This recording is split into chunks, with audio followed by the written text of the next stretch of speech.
Welcome, Margo Taft, poet, friend, and invitee for this new edition of Talking with Poets on the Poetry Channel.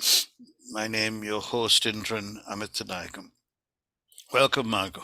Well, thank you, Indran. And before you started, I wanted to say how amazing it is to me that you do so much for poetry, that you do the Beltway Quarterly, you do so many reading series, I can't even count them. And you Well, do I have this to, I interview have to, series, I have to stop you, but thank you it's very but kind also of you you. do so much writing, wonderful Yeah. writing in so many languages. It's just Thank really you so awesome. much. Thank you. It's very kind of you.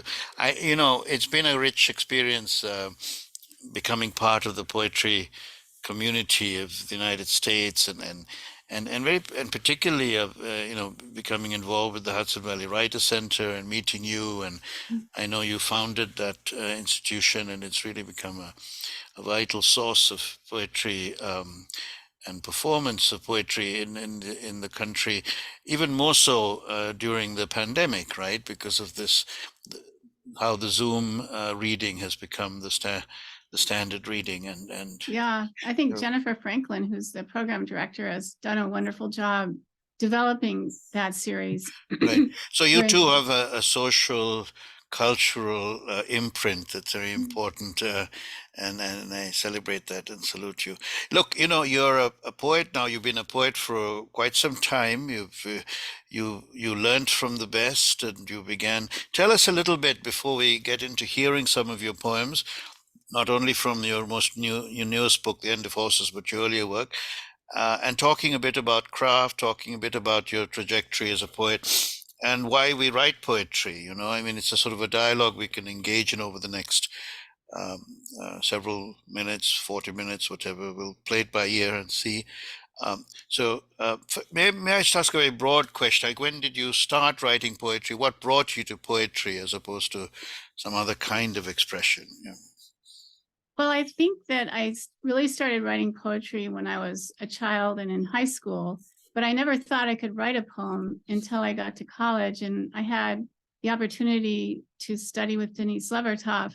And the way I was able to get into her workshop was to submit what I had written, which I really wasn't sure was poetry at all, but it was basically actually some of the poems that I've even recently published, I wrote then. But it's just poems that came out of my family life. I had a large family with a lot of, I don't know, my mother had some issues like everyone's mother does. And my father died at a young age at 46 of his second heart attack. And there were 6 children, and my mother got married and had 5, and the second husband had 5 children, the third husband had 4 children. So there was just like a lot to write about. So I think that's where I started writing. But then I don't think I probably never would have. And I think this is true for so many people, and including Arthur Z and Don Krieger and Ernie Brooks. I mean, I think studying with Denise Levertov really set me on the course to become involved in the world of poetry. I never would have probably done it if I hadn't had the amazing luck to study with her. Right, And right. yeah, so, I happened to read Denis Vissity, the memoir of Mark Pavlak yeah, about working with Denise, and where, of course, you are a character in that book. One of that famed group who studied with Denise when she taught at MIT for that relatively short period, but with a huge impact. I don't know, about a yeah, year she or really so. did. Yeah. Um, about studying with Denise as opposed to some other poet, what is it that she brought to you that, uh, I mean, you mentioned engaging with the world, so perhaps you can talk about that engagement that you've had. Yeah, well, I think that was really it. Denise viewed the world as a classroom. I don't think we met in a classroom once. We might have, but I don't remember it. And she was also so involved with the Vietnam, fighting against the Vietnam War, and just active demonstrations, and she was so involved in the world. And so that is really what, and just she would bring things in like plants, and we would write about plants, and she would just constantly be involved in looking at nature. I mean, that was such an important part of her life, which I also felt was, I mean, I really feel is the critical issue facing humanity today is for us to revise our relationship with nature, because if we don't, we are really never going to continue. I mean, the whole world will be, we know that we are going to suffer because of the sixth extinction, but we still have an opportunity to save something. But if we don't take this responsibility, and I think it's a poet's work, and I think Denise really would have said the same thing. She was in a slightly different era coming from the time that she did, but she Right, definitely right. was a nature poet. And you are and you look very closely at plants, at flowers, at trees, at birds, at horses. You ride the horses as well. Can you read us one or two of these nature poems? Because just to have our listeners have a sense of how uh, particular you are, how specific you are in your painting. It's a very delicate and accurate, and yet you move from the image to raising all very profound thoughts about existence, about conservation, as you mentioned, disappearance. Any poems that you have at hand? Yeah, I'll read one. It's so hard to decide what to read, but I'll read one from my first book, Frozen Spring. Okay. And it begins with an epigraph by the naturalist Faith McNulty, and it's titled Ascension. It takes 7 drag the 6-foot heart of a blue whale across the deck of a whaling ship. I'm sorry, Margo. Can I ask you just to read again the poem? Sure. Because we lost the sound for just a second. So just you could just start again. Yeah. Sure. And Yeah. I'll try to get closer to the microphone. Okay. Ascension. It takes 7 strong men to drag the 6-foot heart of a blue whale across the deck of a whaling ship.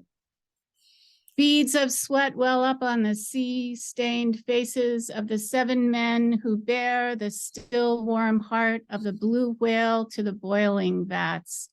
The men are deliverers. They tug, rip, tear the heart across the deck to the seething pots. But their hands stick to surfaces like flypaper and recoil, the red matter teething into fingers as if leaching out the blood. Ventricles, gaping mouths stand ajar. Red smoke rises in the darkening mist.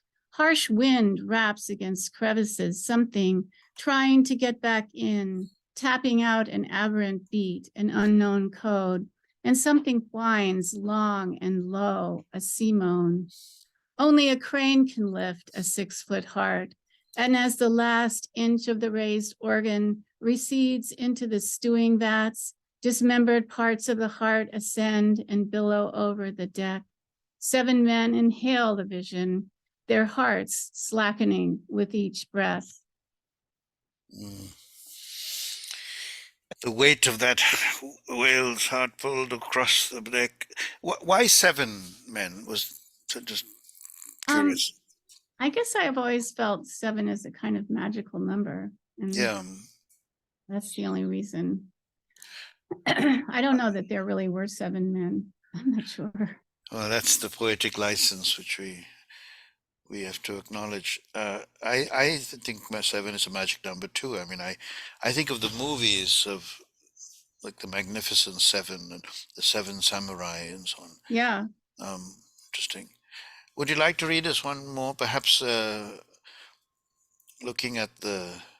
Well, I'll let you. Well, from the same book, I thought maybe you mentioned horses, and Right. horses have always been a really important animal for me. And I think part of it has to do with the kind of mystical relationship between the horse and the rider, and how in order to ride sort of the horse and rider have to communicate with each other, which is what is totally amazing about the horse human relationship. It's a relationship that's unlike any other, except maybe, I guess people ride elephants. So, and I've never ridden an elephant, so I don't know how similar it would be. And donkeys, I've never really ridden a donkey.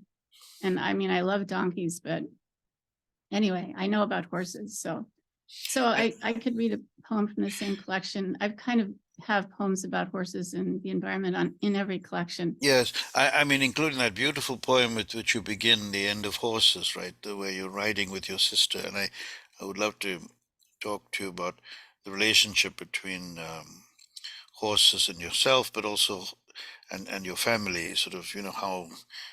But go ahead, please. On the possession of horses. Their heads hunker forward when they canter, as if only one direction were possible, and they don't understand fire. They gallop back to a burning barn. Nothing about horses compels me now, though once I wanted to be one. What do horses have to do with love, the quivering limbs of their bodies, their hearts chiseled from stone, and riders cling to them as if just this holding on, this staying on could be everything. Once an entire village banned horses, you couldn't blame them after all the trouble. 1 minute normal, and the next the children were possessed, leaving their comfortable beds at night, cavorting with horses from all around under the laden apple trees. No one knows how they planned it. They rode horses by moonlight, bareback and bare-assed, even in thunderstorms. When horses trot and canter, their hooves clatter, their bones chime like funeral bells, like clappers. They ring against the earth. Their heavy hooves beat against the earth. Oh, what a magnificent poem. Yeah. Magic poem. Yeah, you take the horse and bring it into some sort of world of dreams and surreal world and a world of paintings. I'm. There's something you do in that poem also, which you do in others, where you bring in some detail from research from about horses in the world and what. I can't remember the exact line you just read it, but it's and They can you don't, you mean they don't understand fire? They gallop back to the burning barn? Because that's true right? But about, earlier you say something about horses. I'm sorry, I don't have the poem right in front of me, but um, my question is really about how the impulse to write a poem, how that relates to the research you do in, not necessarily in all poems, but in some poems to bring the poem to fruition. I mean, in other words, uh, I sense that in some of your work, it's inspiration and perspiration. I mean, it's inspiration, but also the work of relating, the facts of existence, the things you might find in researching and reading and so on, to to the inspiration, and so that the reader walks away more learned and infused with the spirit as well. Tell us about that work of research and yeah, I think, as I know, every poem is unto itself. And as Frank Lloyd Wright said, form follows function. Coleridge said, such as life, such as the life is, such as the form. And I think that Denise Levertov, said to me one time, I remember standing outside of our house here in Sleepy Hollow, New York, and she talked about how you have to be, and you were saying about, you have to be there, you have to provide the time, you have, and allow the poem to come. It has to, I believe, as Seamus Haney did, that he wrote about vers donner and vers calculer, and how there's the academic poetry that people, I'm going to write a sonnet, and they sort of do it like that. But then the inspired writing is really what writing has to be, in my view. It's got to come from God. It has to be a gift. And so I mean, it's such a process because the way I wrote the best was by keeping notebooks and then just not censoring what I wrote, but just write. And a lot of what I wrote was totally useless writing, but a lot, just it's sort of like, I think, like a symphony in many cases, like putting together a symphony. But then also I've written poems where I really did do a tremendous amount of research. And that's very important. So it really depends. And very rarely I've sat down and written a poem just that came without any, and I didn't even alter it. Right, That's rare for me. right. Yeah. No, no, no. I'm delighted that you talk about the value of that research. I mean, I tell me about a little bit about, well, after you studied with Denis Levertov, then um, what happened next in your poetic sort of evolution? And I mean, because you are a poet engagé, as the French would say. I mean, you're engaged with the world. You politics, environment, uh, climate change, the climate crisis. These big, huge things that weigh on us as human beings, and uh, enter your poems, and your poems are sometimes anthems. Just like Greta Thunberg works, your Mhm. poems work, and they're essential in the same way. They are forms of protest. Uh, Yeah. Well, I mean, I've always felt that it's very important to both write, but also to be involved in the world. I mean, not necessarily at the same time, right, obviously, but right. because I've gone through periods where I've written more and periods where I've been involved in the world more and trying to accomplish something like fundraising or whatever it is to get something accomplished. So um, I think that I personally feel, and I mean, on the other hand, I haven't written as much, and I do regret in some ways that I wasn't more committed to writing more. But on the other hand, I feel like, I don't know, I think both are important. So it's just, I've been torn in a certain way. Yeah, and less is more also, sometimes. And tell us about that poem you wrote about the workshop in End of Horses. Do you have that handy by any Oh, chance? yeah, Because Denise it would Hartog. be it would be interesting to hear that poem if you don't mind, and then I Yeah. can, because I'm fully with you on the engaging with the world, engaging with. Well, for me, at least, I would say there is no subject that is not available to poetry. Yeah. Yeah. Not no Um, subject at all.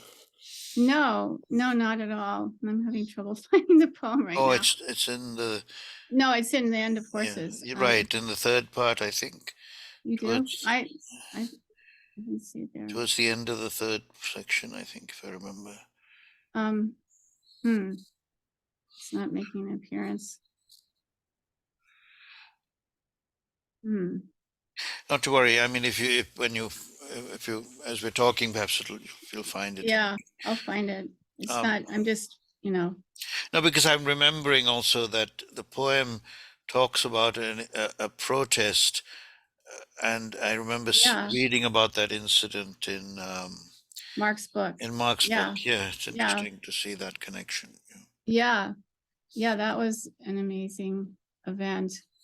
Um, that whole experience. I can't believe I can't find this Oh, poem. let's don't worry about. Don't worry, we'll come back to it. Uh, in terms of is it a silly question to ask what practically can a poet do to advance sort of consciousness, awareness of what we can do as human beings to reduce our footprint, to save our polar bears, or to is there Yeah. something practical that poetry can do in that Well, I fight? think, I mean, I think that we can hope we have to try to capture people's hearts and their minds, and Okay, that's what we have to do. okay. um I mean, of course, we can all do things like we're trying to go geothermal right now. I mean, we're in phase 3. And, doing, I mean, I think we all have to do whatever we can. Not everybody can do geothermal, but everybody can try to do something to reduce their carbon footprint. That's real. But also in writing, I think there's a huge opportunity, and not just an opportunity, an absolute crying necessity for people to work to bring the attention. I mean, Rome is burning, and we have to deal with it. We can't just run away from it, which I think there is a huge tendency for all of us to want to do, to pretend like, well, it's a blue sky day and everything seems fine, so I'm not going to think about the fact that we're witnessing one of the greatest mass extinctions in the history of the earth. We have to deal with this, and the whales are beaching themselves for a reason. We have to try to understand nature. We have to try to protect the nature that we can protect wherever we are. We don't have an acre of land, but we have an amazing, my husband has created an amazing bird sanctuary out of the space that we have, and providing water for birds is so important. I mean, we have to do it in our lives, and that will give us an opportunity in our writing as well. I think, it's both. Beautifully stated. Thank you. Could you read us some more from perhaps from The End of Horses, and tell Sure. us a little bit about why you call the book The End of Horses? Well, The End of Horses, I was trying to remember, I think about 8,000 horses died in Italy during the pandemic because people couldn't afford to keep them. Horses are magical animals, but they're also totally dependent on humans in a way that is different from dogs. I mean, it's very hard for them to exist without humans, and we've made their existence possible. Now we're talking about domesticated horses, right? Well, Not even wild horses. Even I wild. mean, well, of course, I mean, I guess you're right. Wild horses could live, but I mean, of course, not in our world. Wild horses, I mean, look at this picture on the cover of this book is Right. horses at the Wind River Horse Sanctuary that Navajo family saved. And most wild horses are being rounded up and slaughtered. And it's just, I mean, wild horses really can't exist. I'm sure maybe there are a few places on earth where they can exist and not be bothered by humans. But I'll read Ballad of the Dolphin, which is, yes. I know you've heard a lot. No, please. But I guess a couple of years ago, 1,100 mutilated dolphins washed up on the shore of France. But I had taken notes about this maybe 10 years ago, and I often I can't even read a newspaper article because it's too horrifying. And I did read it and took notes, but then I had to put them away, and I brought them back again. And that's when I wrote the poem. But I didn't realize that this is happening over and over. And now the European dolphin is literally on its way to extinction. So it's titled Ballad of the Dolphin. Ancient Greeks said they should be treated as humans. Their sailors would not kill dolphins. I have thought of you caught in the fishermen's nets. They would set them to trap you to catch the tuna that swam under your schools. How the fishermen hung you still alive, upside down. Your cries brought others. Fishermen grabbed you by your tails, strung you, and turned you head down in water, tied you to lifting hooks, and dragged you to the docks. If any of you were still alive when they slung you on cement, they stabbed you. How last survivors churned the water red, leaping in panic, waiting to die. In a good catch, it took them 3 days to kill all of you. How mothers whose calves were entangled could not lift them to the surface. They listened to their helpless underwater clicks and sighs. How often I remember the whale skipper who would radio the location of hundreds of you, allowing tuna fishermen to track down your entire pod, their nets deep, foaming, wide, so that hundreds could fit inside. How they used underwater sound to confuse and drive you down. How many of you drowned. Fishermen did not want to compete with you, but killing you was not enough. How they use the screams of several to slaughter more. How one of you hangs from the prow, still alive, calling, calling. That's a devastating poem, isn't it? I mean, and you think of dolphins as being so intelligent, far They more are. intelligent than humans, and yet humans are diabolical, which is the difference. Yes, Yeah, exactly. yeah, No, I mean, no animal would do what humans do. yeah, And we have to really work hard to combat the nature, which seems to be coming out more now with, this whole wave of totalitarianism that's hitting the world. I just think we have to really work hard and work together to yeah. fight against it. I tend to be label myself and be labeled as an optimist, and con, despite Rome burning, I remain an optimist. And then I think of the Lula winning the election in Brazil, but then the challenges to him. But this the notion that the Amazon forest can be made sustainable and somehow saved, even though the tipping point has passed. This is what is the tipping point for poetry? At what point do you throw up your hands and give up? Or Well, have I you? don't think, Go I ahead. mean, how can we, I mean, that's a good question, but I don't think in some ways we can give up.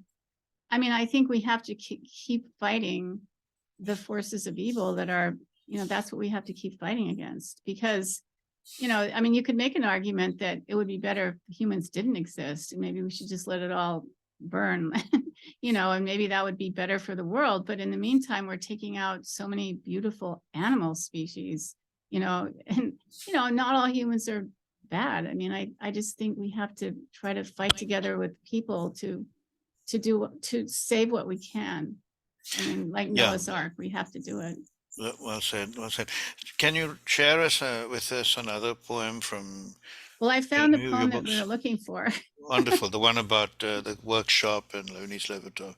Yeah. Take us back to that time. Tell us a little bit about, is it 1969? Yeah. Yeah. That was when we took the workshop with Denise, and it was really a wild time to be in college, I can tell you, because I mean, well, the Harvard strike, I mean, just everything that happened, all the demonstration taking over University Hall. I was actually arrested with a lot of students. I mean, it was quite an incredible time, but this was, I don't know, that, and Denise was very courageous and, very and unrelenting in her work against the war. And she did so much. But anyway, do you want me to read it to you? Yes, please. For me and for MIT, the world. the title is MIT Poetry Workshop 1969 for Denise Levertov. At 3 a.m., 400 cops breached Harvard's University Hall with clubs, helmets, visors, cans of mace, pushed 100 of us into a hallway, crushed and tear gassed us. Close to 75 injured, one ankle shattered. She would never take a normal step or run again. In paddy wagons, they hauled us to the Middlesex County Jail, boys in one cell, girls in another. In your MIT workshop, you told us we would meet only in our apartments, never in classrooms. You wanted to teach poetry to scientists. We demonstrated against the Vietnam War. When poets possess the ability to write, you told me, they do not own their gifts any more than people own land or animals. Poets are vessels from which poems emerge. Using a payphone, Mark and I called you from the protest against Hayakawa during his speech that January at Northeastern University. You were giving a poetry reading, but you didn't want to miss the protest. You brought several attendees to join the demonstration. We witnessed you emerging from the subway stop, your voice raised against the cops closing in, your arms waving through tear gas. Police bludgeoned the young men who accompanied you and dragged them away. Later, you looked over my photos of the Harvard strike to find one for your new collection, Relearning the Alphabet. You thought the image of students looking out at students looking in the half moon window resembled runes of an unknown language. Oh, wonderful. Yeah. Yeah. I remember that book of Denise's, and so many others of hers. I always, I mean, it's such a treat for me, this poetry life, because you end up meeting some of your heroes, and in this case, meeting you, knowing you, who studied with Denise. I also had the opportunity to work for Maxine Kuhlman when we lived in New Hampshire, and my husband knew Victor, her husband, and I was able to meet her. And I actually worked sort of in a secretarial capacity. I also worked a little bit as a secretary for Denise. Not that I was a good secretary. I mean, I'm not bragging about that either, but I did try to do secretarial work for them, and but I also, I got to ride with Maxine because she was a great rider. So we would ride together. She was an amazing Amazonian type athlete. She could just, I mean, she was a generation older than I, but she could put me under the table any day by riding so many miles, and I would be exhausted. And she was Good. I think some of the my listeners might be interested in knowing a few adages, a few truths, a few proverbs that you've picked up along the way from the poets you've worked with, the poets you've met. I mean, I know that I often cite, Allen Ginsberg and his telling me as a young man, um, cut half the first draft out, for example. I mean, I'm wondering what Denise might have told you that you can share with your our listeners and viewers, or other poets. I mean, not necessarily only Denise, but Well, let's see. I mean, I think Denise really would have probably be interested in really trying to become sort of part of what you're writing about. I don't know how to say that, but sort of trying to understand it from the inside out, not just sort of observe it as an onlooker, but to be part of it in some holistic way. And I mean, I don't know, Maxine, I'm trying to think of some. I mean, she was really very much, she was never would mince words, and she would just tell it like it is. And really, she just, I just remember, like she was very much against what you find today, which is so much of the time, poets never get paid ever unless they're well known, a celebrity poet. And I think the right. celebrity situation has gotten worse than it ever was even then, but she was very much hard hitting about paying poets, and really thinking about the importance of giving value to people's work. And I mean, she had a lot of things. I mean, just I mean, I think she really worked very meticulously and hard, and would really work on revising. I mean, I think I learned a lot about revising from both Denise and Maxine, Good. and really to understand that your poem is never finished until you really think it is. And I've revised poems for 30 years sometimes. Yeah.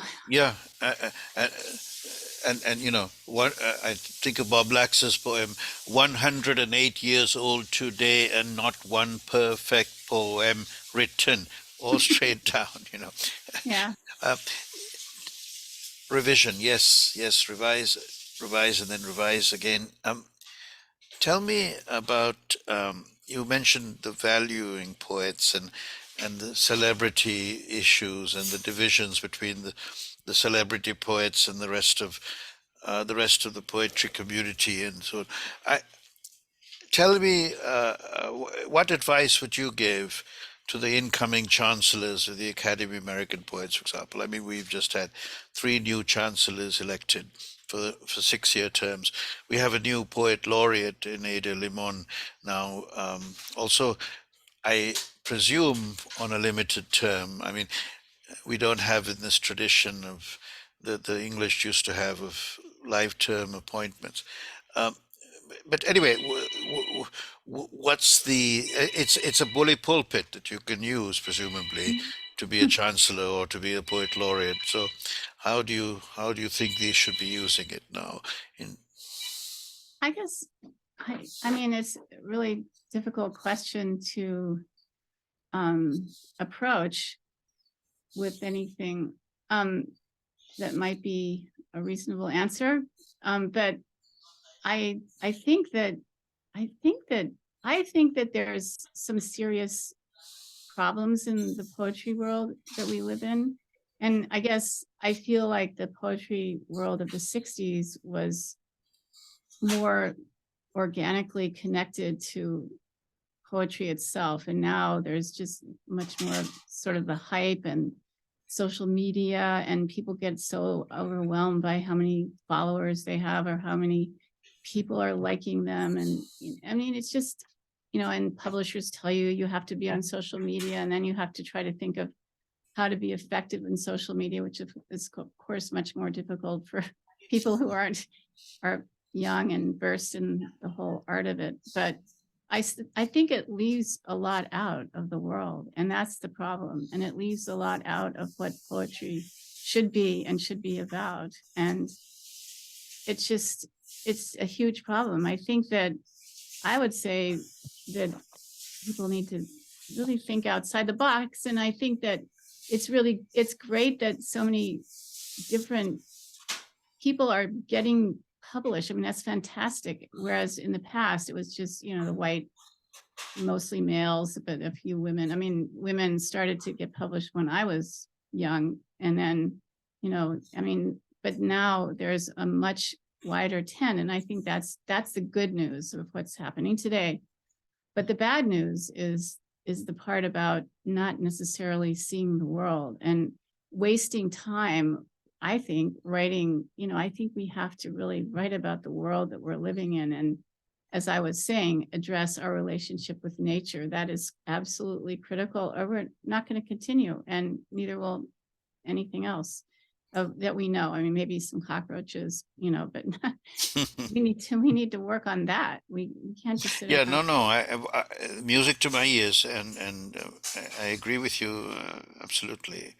And I think that's very good advice for any poets listening or anyone engaging in the reading poetry. Just that to engage with the world, and to engage with the world in a serious, ongoing way, and to wave that into one's own writing, and not to worry so much about how many likes you have in Yeah, social media. Or um,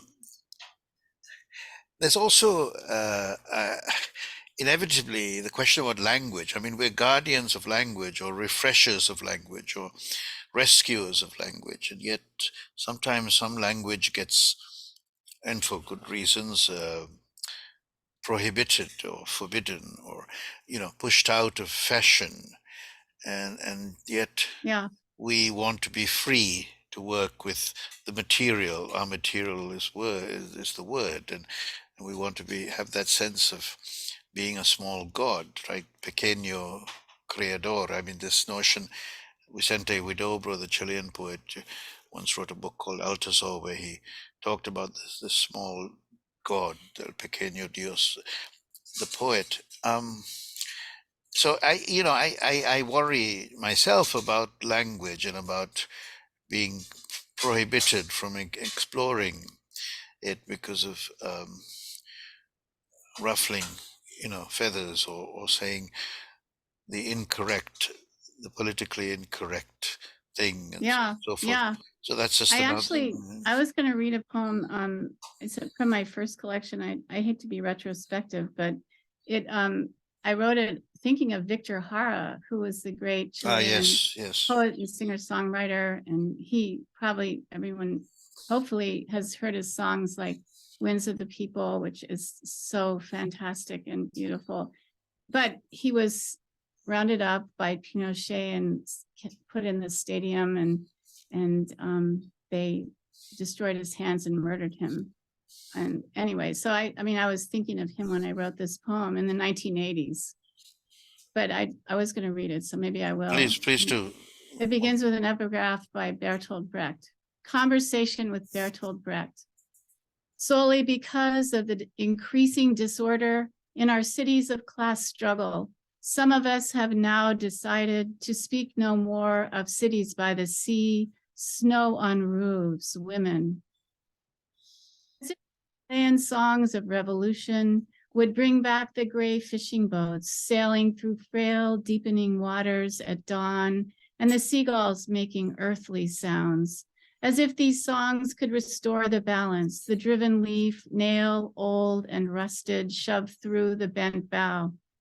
Each step through mirrors brings us back to the pitch of sleeplessness, the unstrung dream, an oil slick on an ocean still and black, as if all the songs of revolution could bring the murmuring tree back, could restore wind to the rigging, full sail to the morning light.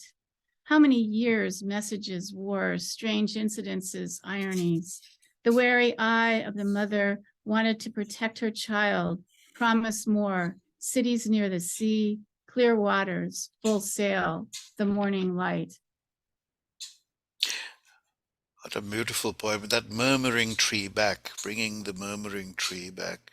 I just love that. And I think about Victor Hara cut down so young. And then I think about Garcia Lorca, also shot at the height of his powers and young, Unbelievable. 38 or something.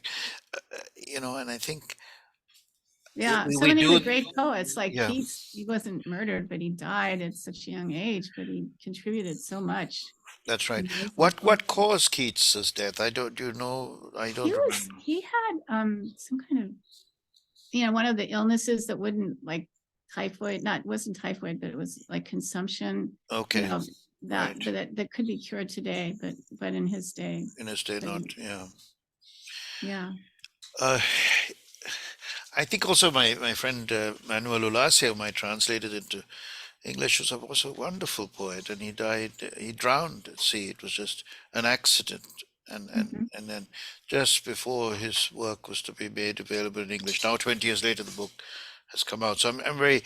I mean, we do what we can, save what's left, rescue what we can, bring the work, and celebrate what we have of these, whether it's Victor Hara or Garcia Lorca, um, Yeah, and yeah, learn from them, be inspired and infused by them, and go on with our own work.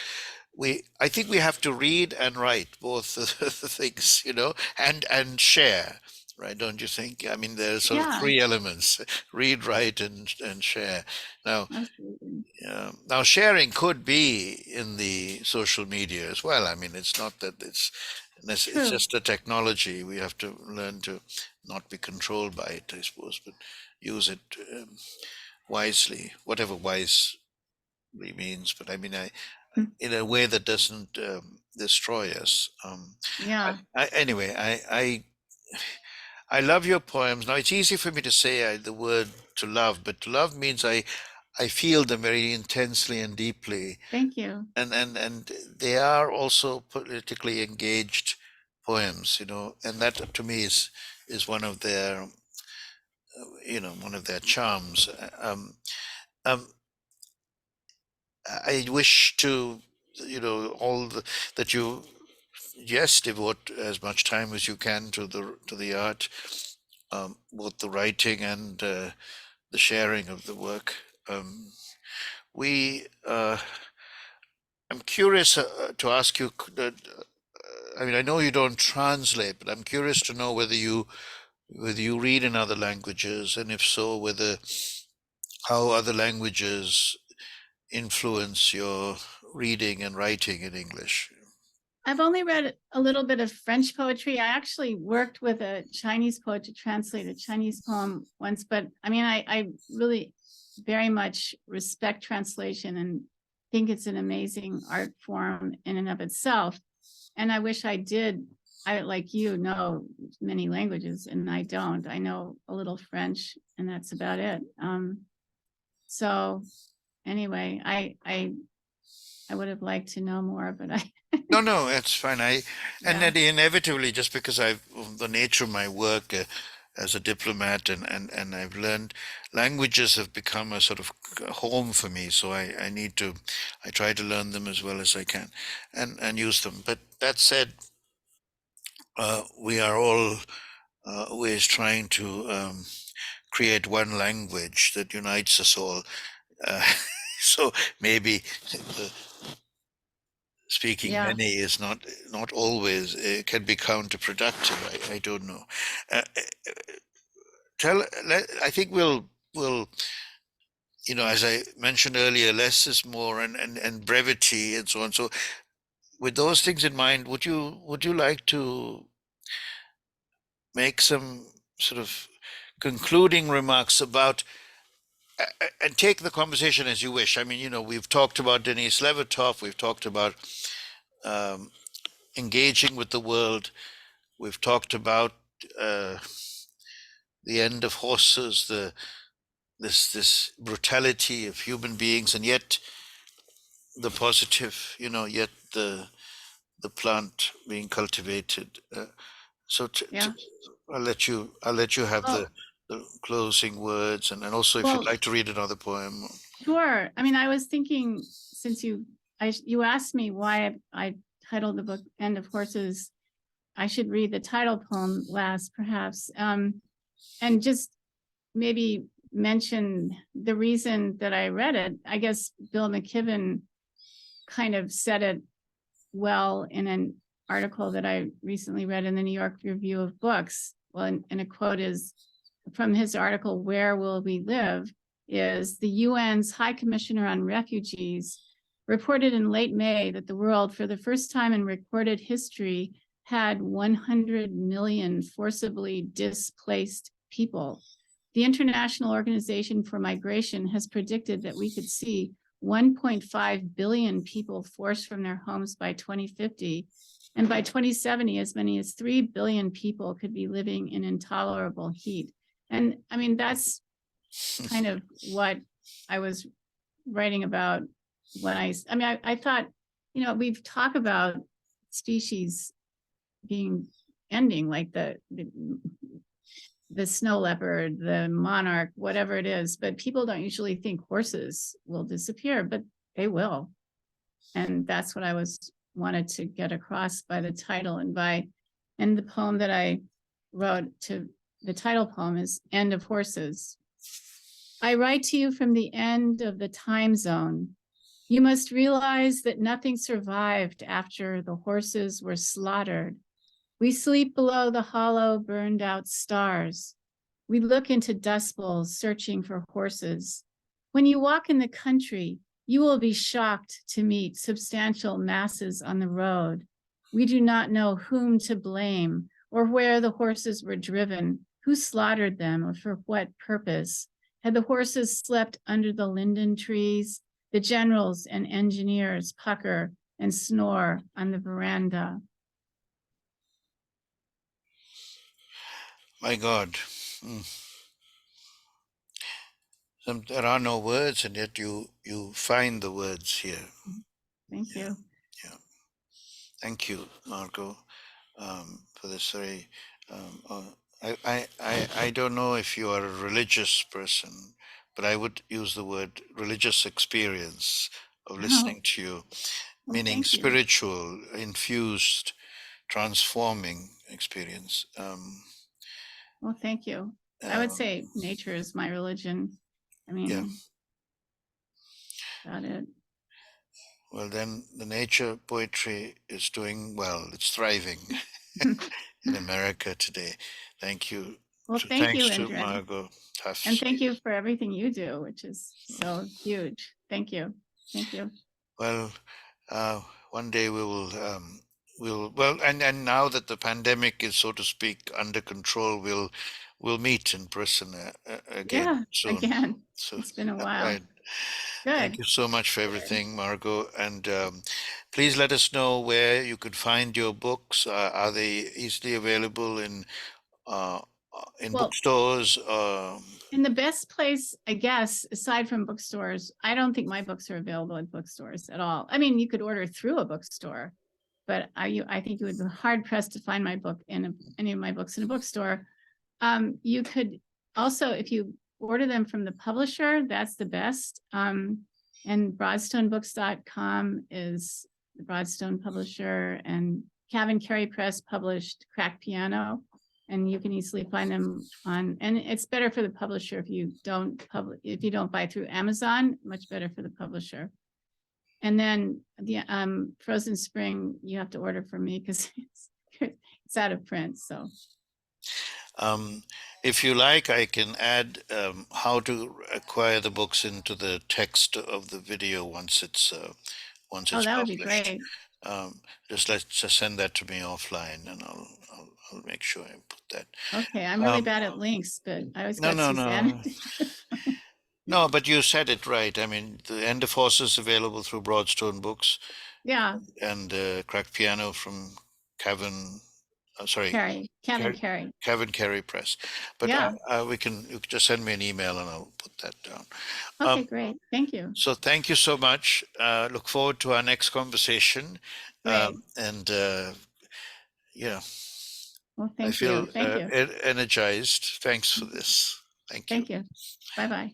All the best. Cheers. Bye. You too. Thanks. Love.